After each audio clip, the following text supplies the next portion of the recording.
नमस्कार, आप देख रहे हैं स्टार न्यूज प्लस और मैं हूं आपके साथ डॉली बाबरे। आइए नजर डालते हैं आज की कुछ खास खबरों की ओर। तब तक के लिए मेरे साथ बने रहिए। सुबह सपा के युवा मोर्चा कार्यकर्ता सम्मेलन में पहुंचे ओपी राजभर। पार्टी के कार्यकर्ताओं को किया संबोधित। सपा अध्यक्ष अखिलेश यादव पर किया तीखा प्रहार। साइकिल यात्रा के सवाल पर अखिलेश को घेरा। अखिलेश अपनी कथली पर अडिग नहीं है। साइकिल जो उनकी यात्रा है उसकी हवा निकल जाएगी। वो हर रोज कागज पर बनाते हैं, वह धरातल पर नहीं उतारते। आज वो नारा दे रहे हैं, क्या पीडीए खत्म कर दिए? हम अखिलेश को यही समझा रहे थे कि पीडीए से सामान्य गायब था, वो वहां क्या कर रहा है? क्या अखिलेश ने अब अल्पसंख्यक को छोड़ दिया है? विपक्षी गठबंधन कहीं नहीं जीतेगा। यूपी में सिर्फ 4 सीटों पर लड़ाई है, बस गठबंधन के सवाल पर बोले राजभर। अखिलेश यादव जी मोदी जी को प्रधानमंत्री बनाने के लिए लड़ रहे हैं। हम सटकर सहयोग कर रहे हैं और अखिलेश यादव हटकर सहयोग कर रहे हैं।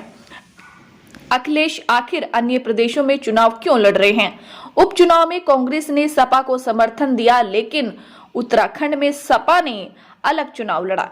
एमएलसी चुनाव में पर्चा भरवाकर खारिज कर दिया। दिन में मंच पर खिलाफ बोलते हैं अखिलेश, रात में मोदी और योगी से गुलदस्ता देकर मिलते हैं अखिलेश। तमाम मुकदमा दर्ज होने के बाद भी इसलिए गिरफ्तारी नहीं हो रही है। खनन में अखिलेश और गोमती रवीर फ्रंट में राम गोपाल का नाम है, इसलिए सब बच रहे हैं। रात में जाकर जान बचाने की गुहार लगाते हैं और बाहर चिल्लाते हैं। स्टार न्यूज प्लस के लिए उत्तर प्रदेश के कुशीनगर से अजित कुमार की रिपोर्ट।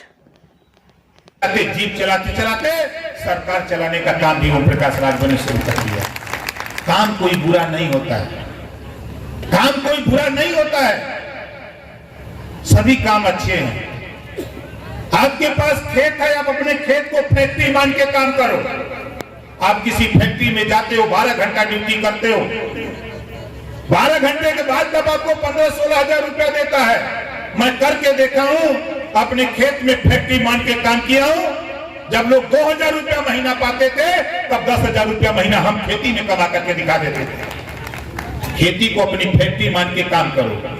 आज का नौजवान अब तो फावड़ा उठा के कौन खाने नहीं जाएगा, तो कैसे काम आगे बात बढ़ेगी? उस खेत को फैक्ट्री मानो, तब जाके बात आगे बढ़ेगी। सारा काम सरकार नहीं करेगी, कुछ काम आपको विकास के लिए आपको भी करना पड़ेगा, तब जाके बात आगे बढ़ेगी। आज ओम प्रकाश राजभर यूपी नहीं पूर्वांचल से शुरू किया। आज चले जाओ बुंदेलखंड, झांसी, बांदा, चित्रकूट, हमीर में हमको केंद्रीय मंत्री बना रहे। मैंने कहा कि नहीं। मुलायम सिंह जी कैबिनेट मिनिस्टर बना रहे थे, मैंने कहा नहीं। मायावती जी बना रही थी, कहे नहीं, अगर बनूंगा तो अपने दम पर बनूंगा, ताकि सदन में अकेले बोल भी सकूं। मैं पढ़ता रहता हूं सबको, इस नाते ये प्लेटफार्म आजादी का प्लेटफार्म है। भारतीय समाज पार्टी एक लाइन का मिशन है भैया, शोषण और अन्याय के खिलाफ बगावत का नाम भारतीय समाज पार्टी है। अब इसी को जितना चाहो उतना समझ लो। शोषण और अन्याय के खिलाफ बगावत का नाम भारतीय समाज पार्टी। आखिरी बात मैं आपसे कहूंगा, नौजवानों, जीन्स और टी शर्ट पहनना बंद करो। नेतागिरी करना है तो कुर्ता पैजामा चढ़ाओ। देखो मेरा रिहर्सल है, थाने पर जाओ, गेट पर सिपाही जी होते हैं। अगर जीन्स पैंट पहन के जाओगे तो घुरू के भगा दिए जाओगे। बात तो दूर की है, घुरू के भगा दिए जाओगे।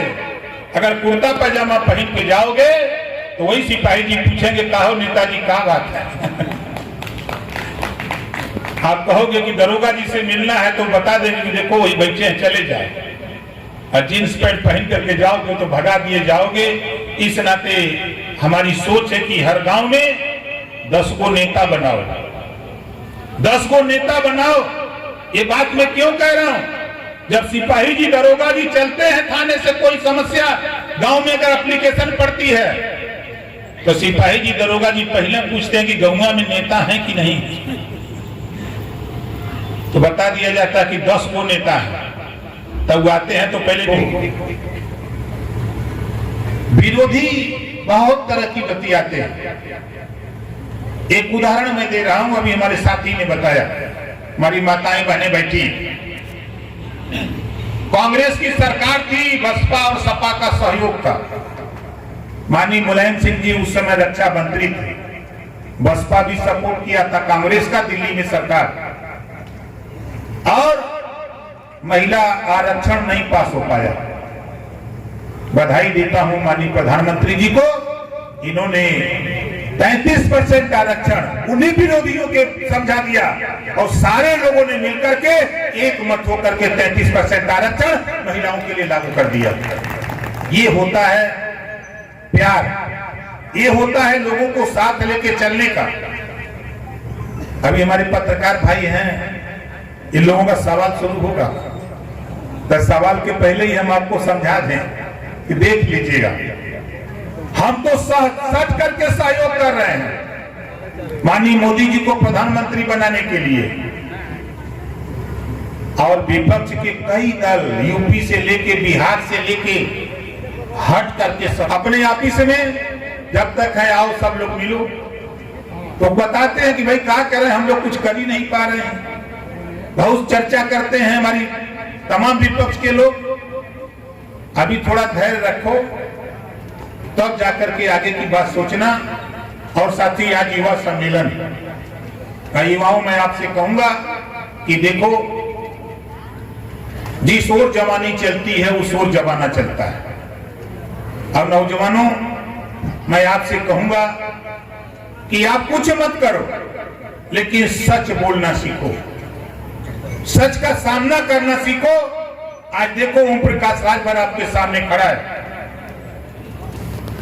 मेरे सामने वो परिस्थिति पैदा हुई, मैं सच का सामना करने के लिए जब खड़ा हुआ तो मेरे पास फीस नहीं थी, चोरी नहीं किया, छिनैती नहीं किया, बनारस में ऑटो रिक्शा चला करके रात में ऑटो रिक्शा, तो दिन में पढ़ता था और फीस देता था, परिवार को चलाता था। उसके बाद जब मैं बलदेव डिग्री कॉलेज को छोड़ा, एक भाई की सर्विस लग गई सीएल में, मैंने खेती शुरू कर दिया, कॉमर्शियल खेती, 3 साल खेती किया, सब्जी पे। देखिए, वो जो भी बात अब तक कह रहे हैं उस पे वो अडिग नहीं है। उदाहरण देख लीजिए, आप देखिएगा साइकिल जो उनकी यात्रा है